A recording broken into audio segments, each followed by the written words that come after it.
The two Queen Elizabeths, Elizabeth I, Elizabeth Tudor, and our own late Queen, Queen Elizabeth II.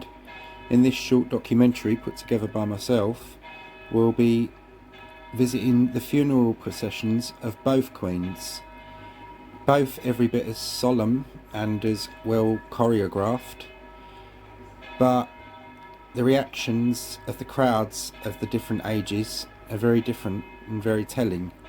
Queen Elizabeth I is my favourite Tudor, as you all know, and I know a lot about her life and death, and her funeral was the first funeral to ever be recorded or painted, etc. The first funeral of an English monarch to ever be recorded like that. So the images in the next bit are what you'll see about that. But Queen Elizabeth's godson, he wrote about the funeral and the reaction of the crowds, that as the Queen's coffin went by, you heard quiet weeping and the rustle of every hat being quietly taken off, and of every man taking to the knee, and of every woman doing the deepest curtsy that could be done. Now, in our age, it's very, very different. Very, very different indeed.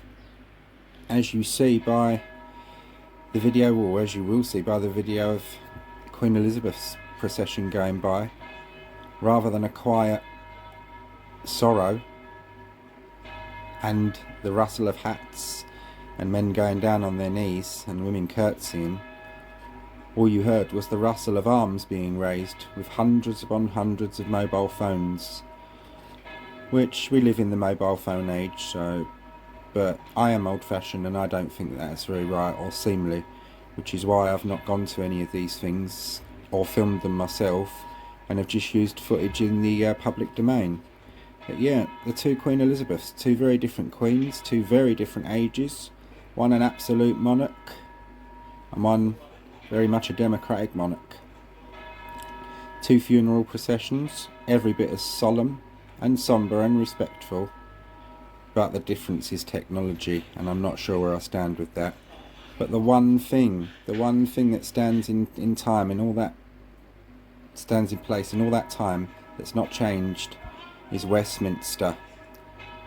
Westminster Hall, where our Queen lies resting now, and Westminster Abbey, where both queens first had her funeral and the second will have their funeral.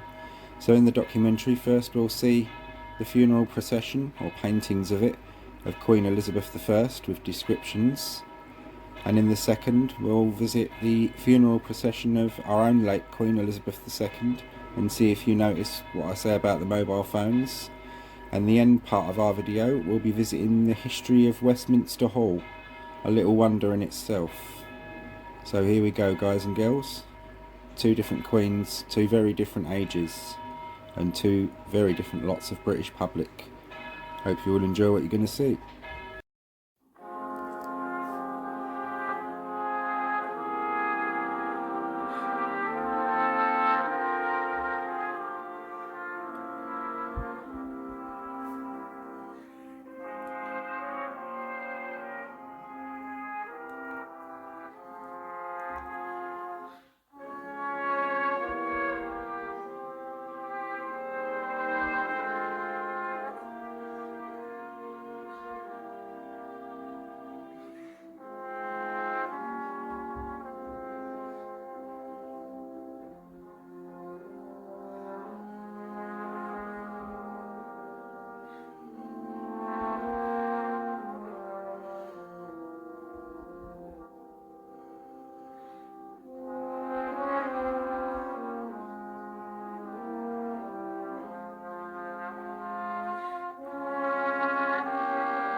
God save the King!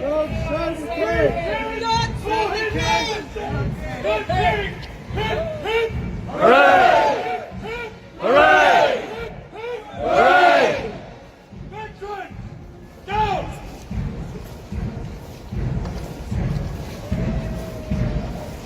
Stand! Eight! Stand! Easy!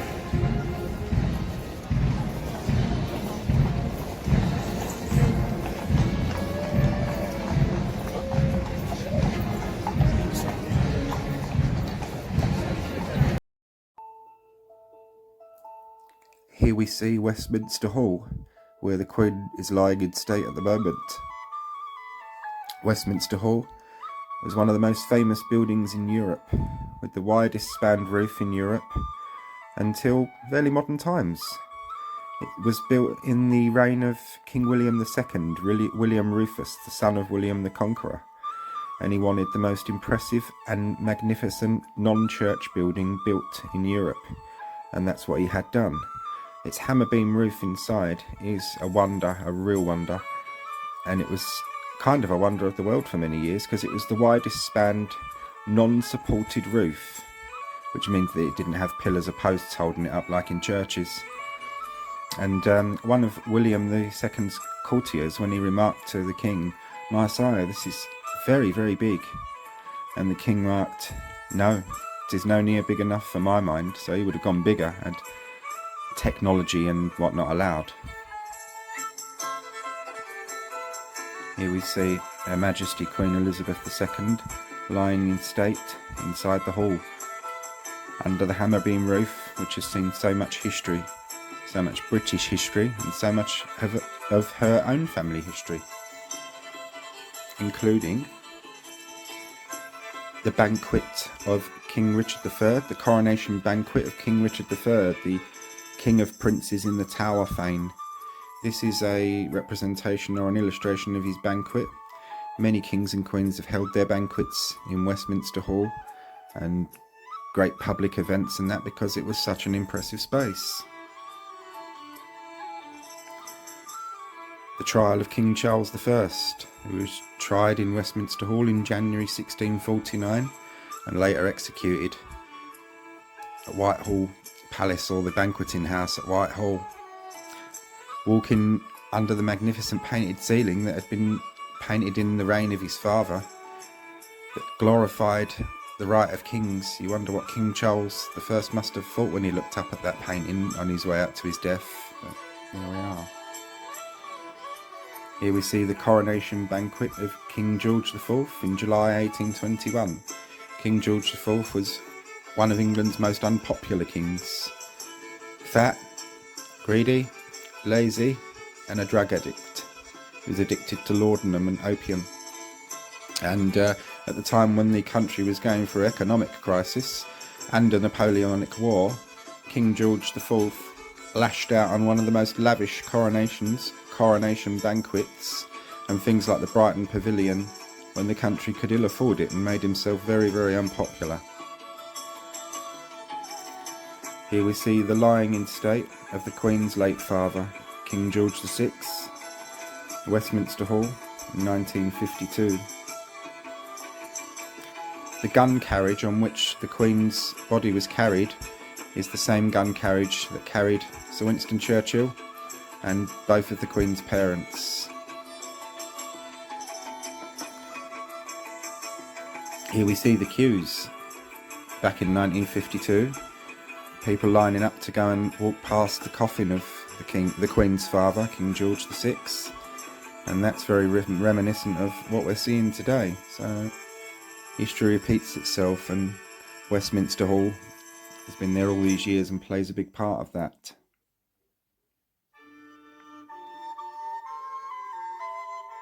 Here we see the coffin of Queen Mary, the Queen's grandmother, Queen Consort to King George V. Queen Mary, who is described as ramrod straight and tough as nails, was kind of like the making of the royal family in her day. Very, very good queen. Not such a great mother in the age where parents were quite cold. The king and queen were quite cold. but that was the age they lived in. But she was a very good queen, did a hell of a lot in the First World War, went to places that she probably would have rather have not had to go to. And she was instrumental in the training of our queen, our late queen, to be a queen. Many of the lessons that Queen Elizabeth, the late Queen Elizabeth, lived by were taught to her by Queen Mary.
Hope you all enjoyed the documentary. If you did, please give it a like and a share. Thanks very much for watching.